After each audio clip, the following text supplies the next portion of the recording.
Sveikos, mielos mamos, mano sekėjos. Visai netrukus aš paaiškinsiu, kodėl mano dukra yra šitoje dėžutėje, bet šitas pranešimas kaip tik yra skirtas jums ir jūsų vaikams. Mes draugė su dukra norime jūs labai pakviesti į ypatingą renginį, tarptautinių stovyklų forumą, kuris įvyks visai netrukus vasario 10 dieną Vilniuje nacionalinėje Mažvydo bibliotekoje. Kas ten bus? Ten susirinks tarptautinių stovyklų atstovai iš viso pasaulio ir jie atsakys į visus jūsų klausimus.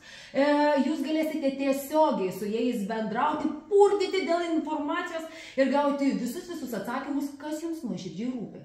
Ir tai tikrai ne viskas. Jeigu jūs ir jūsų vaikai svajoja studijuoti užsienio mokyklose, tai yra pati geriausia proga tiesiogiai su jais pabendrauti. Todėl, kad šitame forume taip pat dalyvaus užsienio mokyklų ir universiteto atstovai, kurie pasirengia atsakyti į visus jūsų klausimus. Tai dabar esminis dalykas, kodėl mano dukra yra dėžutėje? Todėl, kad Dominika, kuri yra studijavusi Kinijoje, dabar studijuoja Jungtinėse Amerikos valstijose, yra pati buvusi ne vienoje AMES organizuotoje užsienio kalbų stovykloje anglų kalbos, bet tai liečia ne tik anglų kalbą, tai gali būti prancūzų, ispanų, vokiečių.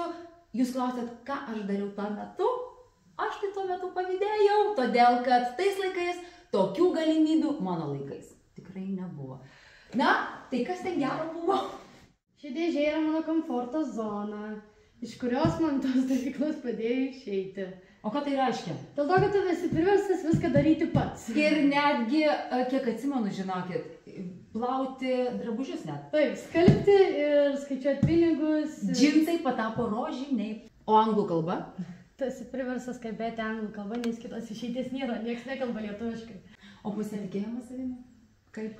Tu supranti, kad niekam nerūpi, kaip tu atrodai, ar kaip kalbi, ir viskas gerai, jeigu tu darai klaidų. Ir niekas pirštais nebado, taip sakei, ar ne? Taip, taip. Tai mano mielosios, vasario 10 dieną jūsų laukia ypatingas renginys. Jums ir jūsų vaikams.